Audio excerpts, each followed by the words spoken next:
Saludos, ¿qué tal? Bienvenidos y bienvenidas a un nuevo programa de Mira Sevilla. Hoy hablamos de sanidad en nuestro apartado saludable de cada semana. Comenzamos.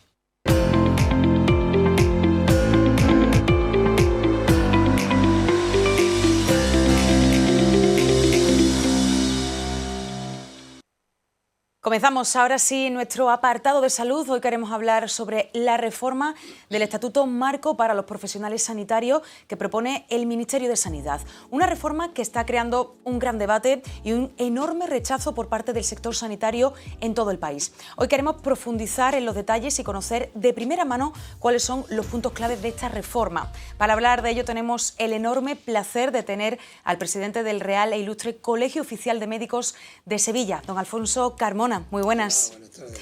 Bienvenido una vez más al plató de 101, siempre es un placer recibirlo y sobre todo pues hoy para hablar de esta reforma del Estatuto Marco que bueno, vamos a profundizar el tema en cuestión, pero presidente, me gustaría que antes de empezar, para que todo el mundo se pusiera en situación, habláramos exactamente qué es un Estatuto Marco. Te lo voy a definir muy concretamente. El Estatuto es el que va a establecer las bases que regulan la relación funcionarial y en especial de todas las personas que están trabajando en el servicio de salud. Ese es el Estatuto Marco General. Esto no es de ahora, se habla ahora, pero esto viene desde el año 1986, que ya había un Estatuto Marco que era de los médicos, había un Estatuto Marco para los médicos, sí, otro para los enfermeros, otro para los auxiliares, y había una serie de profesionales que estaban regulados por ese Estatuto Marco. Bien, a lo largo del tiempo, estamos hablando de 1986, ahora ha llovido mucho, claro, y ahora más todavía, pues evidentemente estamos hablando de que hay cambiado mucho las cosas. Han cambiado gobiernos, han cambiado formas de hacer medicina, etc. Bien, en el 2003 se dice que se va a cambiar. Y entonces se lanza un globo sonda, porque esto no es un proyecto, no es un estatuto que haya salido. El de ahora se hizo en el 2003, claro, y ese sí salió y reguló y ha estado hasta ahora, pero no estábamos contentos prácticamente nadie con él. Entonces la nueva ministra, que es Mónica García, que es anestesista, que es médico, que ha trabajado en hospitales importantes como el 12 de octubre, se ha formado en la Complutense de Madrid y antes, según tengo entendido por compañeros, que hablaba siempre mucho en defensa del médico. Porque es verdad que el médico, todos los gobiernos nos han vilipendiado, unos más, otros menos, unos de una forma, otros de otra forma, pero al final todos nos han metido las cabras en el corral. Bien, pues esta mujer siempre nos defendía y hemos creído que cuando ella lanzó el globo sonda creíamos que de verdad, además tú lo has tenido que oír, que decía que la guardia de 24 horas, que era una barbaridad, sí, que guardia de 12, que partidas, descanso, etcétera. Y que entonces sale este proyecto, sale a la luz, que se filtra, que no ha salido el proyecto, que es una ley que se está trabajando en ella, claro, pero se filtra, y ha tenido una ventaja sobre todas las demás leyes españolas. Nos ha unido a todos los profesionales médicos. ¿En contra? En contra. En contra. No ha habido uno que diga que está bien. Entonces, yo creo que hay que alabarle esa virtud, pero hay que regañarle o criticarle todos los demás apartados, por lo menos los que se conocen, que quieren hacer, que es lo que nosotros estamos deseando decírselo, pero para que nos escuchen, no, claro, para que evidentemente le entre por un oído y salga por el otro. O sea, que podemos decir entonces que es una reforma de un estatuto que ya estaba creado desde hace bastante tiempo, pero la última reforma fue en el año 2003. Se esperaba que se fuera a hacer una reforma que se pedía de todo el sector de la medicina, de todo el sector sanitario, una reforma necesaria, pero la reforma que se ha filtrado, no presentado, no están de acuerdo para nada todos los médicos de todo el país. Ahora vamos a hablar en concreto de las partes, pero no estáis de acuerdo cuando en teoría pensaban que la ministra, al ser del gremio, iba a defender los derechos de los médicos del sector sanitario. Correcto. Y en su opinión no lo está haciendo. No lo está haciendo, pero es que no lo ha consultado ni con los sindicatos, que han estado durante meses, años trabajando con ella, trabajando con el estatuto y trabajando con ella. Al final, lo que ha sacado no es nada de lo que se había hablado, de los comentarios que había hecho en distintas reuniones. y evidentemente nosotros no estamos de acuerdo. Eso quería preguntarle, presidente, porque no sé hasta qué punto este actual proyecto que no se ha presentado, que se ha filtrado, como decimos, ha sido consensuado con la Organización Medical Colegial de España. Si no lo ha hecho con los sindicatos, imagínate tú con los colegios. No lo ha hecho con nadie, o sea, con nadie que haya tenido poder de influenciar en ella, digamos, organizando cosas en conjunto, que es como se deben de hacer.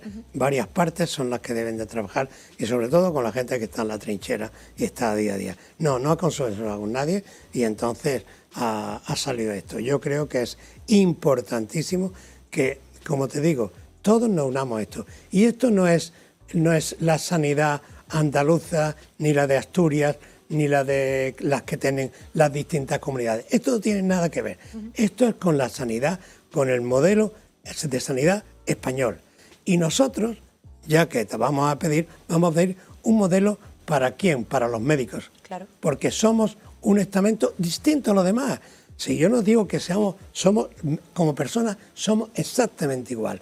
Uno que otro, que un chofer de camión, que un médico, que un abogado y tal. Pero cada uno tiene sus propias características, claro, su propia responsabilidad, sus propios estudios. Y eso tiene que verse de alguna forma regulado y reglado. Y entonces cada uno tenemos que tener nuestro propio estatuto marco. Y eso es lo que pedimos. Yo no puedo estar en el mismo, y no porque con enfermería, que son los que, digamos, están más cerca de nosotros, con los cuales colaboramos constantemente, claro, y ellos colaboran con nosotros, los cuales lo demostramos en el COVID, que estamos unidos uña y carne. Y no se trata de decir que no queremos ir con ellos. Sí queremos ir con ellos, pero vosotros vais en este barco y nosotros vamos en el otro. Y ya está, y no se trata de ir en contra de nadie. Lo que yo creo es que los médicos tienen la característica, la investigación, los créditos en formación, que son 380 créditos, no son los mismos que tiene un enfermero, que son 260, más después la especialidad, que ahora enfermería también está haciendo, a Dios gracias, enfermeros con especialidad, que son 2 años más, pero siempre llevamos mucho más años, de 10 años a 6 o 7 años. Yo creo que hay una diferencia y eso tiene que verse. Lo que no se puede hacer, que se está haciendo mucho en este país, es igualar por abajo. No, hay que igualar en función de la gente de la categoría, de su esfuerzo, de su investigación, de todos aquellos puntos que van a sobresalir en su especialidad. Y en este caso los médicos que tienen 14 años de esto no pueden estar igualados con enfermería. Enfermería la han subido a la Plus y yo aplaudo eso porque están luchando y lo están haciendo muy bien. Claro. Bueno, pues fenómeno. Pero yo no estoy diciendo que a ellos los bajen ni que nos los suban, sino que a nosotros nos suban a la 1 Plus o a Máster, que es como está en el resto de Europa. Claro. Yo creo que no es decir nada en contra de nadie. Quiero que eso quede muy claro, porque después se malinterpretan las palabras. Y yo con la enfermería nos llevamos muy bien, nos vamos a seguir llevando bien. Trabajáis en consonancia todo el tiempo, claro. Fíjate si nos llevamos bien, que aquí en Sevilla estamos intentando que nos den una caseta de feria a los dos. Que juntos, no nos lo paguen. Médicos y enfermeros por todo el Real. Sí. Bueno, pues si le parece, presidente, vamos a hablar de todas esas partes de las que no están de acuerdo con la reforma. Decían, por supuesto, lo primero, ¿no? El no estar en que el estatuto marco sea diferente depende de la especialidad, en el sentido de que haya un estatuto marco para los médicos, otro para enfermería, otro para auxiliares, como había antiguamente, como se eliminó en 2003 y cómo se esperaba que esta reforma fuera a verla, ¿no? Ya han dejado claro esa posición de la separación en cuanto al estatuto, en cuanto a derechos y deberes de médicos y de enfermeros. Y vamos a hablar de algún otro punto más. Por ejemplo, me hablaba de las guardias. Eso es algo en lo que tampoco están de acuerdo con la reforma. La guardia que esta mujer estaba hablando cuando estaba en la oposición, hablaba de las guardias de 17 horas, que las guardias de 24 horas no se podían hacer, no se debían hacer, que después había que tener un descanso y tal. Pues hoy en día las guardias no solo son de 24 horas, que pueden hacerte por necesidad del servicio de 48 horas hasta 72 horas. O sea, tú ten en cuenta que no hay ningún trabajador en España. Un trabajador en España se está hablando de las 35 y 37 horas, que me parece que son 1.680 horas al año. Un médico puede dar 2.000, la tengo por aquí, 2.300 horas al año, pero además ni cotizan ni computan para la jubilación. Eso, a ver, dime alguna otra profesión que sea capaz de aguantar esto. Es que no hay derecho a eso. Cuando tú estás intentando salvar la vida de la gente, te estás preparando, estás investigando, estás intentando hacer la excelencia. Y eso no se sale solamente en la consulta. Después, detrás de eso, hay muchas horas de estudio en tu casa, claro, y reuniones con los amigos, hacer sesiones clínicas. Y eso no se vale para nada. El trabajar más de 24 horas también le hace pues no estar ni activo ni poder estar pendiente de lo que pueda ocurrir, estar dormido, tener sueño, cansancio. Es muy mal. Otra cosa muy importante. Si queremos tener buenos médicos, ¿a quién hay que cuidar? A los que los enseñan, a los docentes. Eso hay que validarlos de alguna forma. A los jefes de estudio y a los tutores. No están valorados. Eso hay que valorarlo, porque depende de ellos la formación de todos los médicos. Valorados en que le den tiempo para preparar la valoración, para preparar la enseñanza y valorar esa enseñanza que están aplicando y que les paguen algo mejor de lo que le están pagando, porque ni les dan tiempo, se lo recuerda, están haciendo prácticamente labor asistencial tras labor asistencial y encima no lo tienen reconocido, ni como para después subir en su carrera profesional, ni después para pagarles más. Yo creo que eso es importantísimo tenerlo en cuenta, si no, nos encontraremos que no tenemos tutores, claro, ni aquí ni en la primaria, y eso es muy importante. Hablaba, presidente, entonces de la separación de los estatutos, de la parte de la guardia, los docentes. ¿Algún otro punto más? Bueno, hay muchos, no creo. Te voy a dar otro importantísimo. Ahora se ha filtrado que cuando termina el MIR, los MIR, que son los médicos internos residentes que están haciendo la especialidad, cuando terminan tienen que trabajar, si quieren trabajar, tienen que trabajar 5 años obligatoriamente para el Estado, para la sanidad, para el Sistema Nacional de Salud. Vale. No se pueden ir a otro sistema, ni al privado, ni nada. Se podrán ir de España, o se podrán ir de meter de camareros, pero no pueden trabajar. Eso ¿a qué te recuerda? ¿A qué te recuerda? A mí me recuerda, pues, a Cuba, me recuerda a Venezuela, me recuerda a Perú, que a esos médicos, después, cuando terminan, le hacen trabajar. No llegan a los 5, No llegan a los 5. Son 2 y 3 años fuera en la selva, en sitios de difícil cobertura y tal. Pero, ¿dónde está la libertad? En esos países, en la mitad, no existe la libertad, pero la libertad personal. A ti, cuando terminaras medicina, cuando terminaste periodismo, si te obligan a trabajar, vamos a suponer que nada más que hubiera un periódico y te obligara a trabajar nada más que para él, si no, no puedes trabajar ni tú ni tan siquiera hacer o ejercer un periódico o hacer una influencer, que puede ser, que son otras formas de hacer periodismo. Sí. Bueno, pues eso es lo que pretende y eso es inconcebible en un país europeo y con los sistemas que decimos de democracia y libertad. Claro. Eso no es ni democracia ni libertad. El médico, cuando termina, tiene que poder ejercer la medicina allí donde él quiera, pueda y sobre todo le dejen ejercer. Pero por obligación, no. Eso es ineludiblemente que no se puede coartar la libertad de la persona, ni médico, ni enfermero, ni ninguno. Cualquier profesional, claro. Efectivamente. Presidente, ¿es necesaria una reforma del estatuto? Sí, bueno, hay que cambiarlo. Es como del blanco al negro.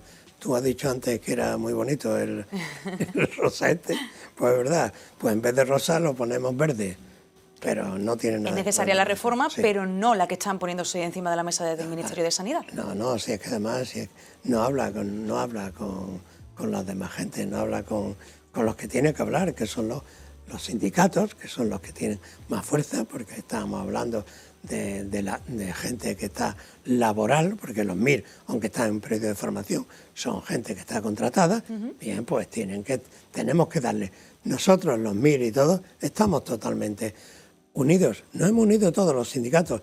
Yo creo que los sindicatos médicos estoy hablando, sindicatos médicos, que es de la profesión médica, tienen que estar unidos a los colegios, y los colegios con ellos, porque ellos están en la parte laboral y nosotros estamos en la laboral, en la deontología, en la ética y en la privada. Claro. Todos, entre todos, si nos unimos, hablamos y somos capaces de consensuar con las personas que todo lo que estamos pidiendo es por el bien del paciente, porque esto es todo por el bien del paciente, porque si no, ¿a dónde vamos? Una persona que no trabaje a gusto, que esté obligada, que no se esté bien formada, que no esté bien pagada, difícilmente lo va a seguir haciendo bien. Lo hemos hecho bien y se lo demostramos día a día a las personas, como lo hicimos en el COVID, que llegaban a morir 120 y tantos médicos y enfermeros, evidentemente, y auxiliares, murieron por hacer eso que sabemos hacer, que es tratar al paciente de la mejor forma posible, y resulta que eso no te lo valora. No, hombre, no. Pues está claro que desde el Colegio de Médicos de Sevilla, no solo de Sevilla, sino de toda Andalucía y de todo el país, pues os habéis unido, como bien dice, pues en contra de esta reforma, una reforma que es necesaria, pero que no es la que está buscando la medicina, los profesionales, el sector de la salud de nuestro país, en contra casi completamente de esta reforma, una reforma que, como se bien dice usted, pues es necesaria y que ya, pues yo creo que hemos desglosado bien todos los puntos, entre otros bastantes que habrá seguramente de todos los que no están de acuerdo. Para salir a la calle a reivindicar todo esto, tenéis un día programado, el 5 de abril, para hacer una manifestación conjunta. Lo teníamos el día 22 en toda España, pero ya hemos visto que hace mucho tiempo que no llovía tanto. La lluvia es una bendición, que no ha llegado, y es verdad, pero no, había carreteras cortadas, había peligro, y no se trata de poner en peligro la vida de ninguna persona por mucha reivindicación que se tenga, por lo menos aquí en España. Y esto pues se suspendieron. Pero es verdad que nos unimos tanto los sindicatos como los colegios de médicos y estamos pagando los desplazamientos al día 5, que es el sábado que viene, no este, sino el otro, para poder ir allí a hacer una marcha que va desde las Cortes al Ministerio, una marcha pacífica, pero que la gente sepa que reivindicamos libertad, buena formación y buenas digamos, dignidad profesional para el médico. Por supuesto, derechos, deberes también, pero muchos derechos para la medicina, que al final pues son los que nos salvan la vida a diario. Presidente del Real Ilustre Colegio Oficial de Médicos de Sevilla, don Alfonso Carmona, muchísimas gracias por estar aquí. Esta, como sabe, es su casa, siempre es un placer recibirlo. Gracias. Y bueno, pues estaremos muy pendientes de todo lo que ocurra en Madrid en ese momento, ese 5 de abril, pues porque al final pues lo que estáis pidiendo es derechos, es libertad profesional y por supuesto pues esa formación tan necesaria para los médicos, ese sector que nos salva la vida cada día. Muchas gracias a vosotros por podernos dar la voz, que la gente se entere y que nuestros compañeros se sigan uniendo, que es la única forma. Unidos llegaremos a vencer, que eso es muy importante. Sin duda, unidos, juntos para reivindicar los derechos, la libertad y la formación en condiciones de todo el sector profesional de la sanidad, tan importante para nuestro día a día. Nosotros aquí dejamos nuestro apartado de salud, pero continuamos con nuestro programa.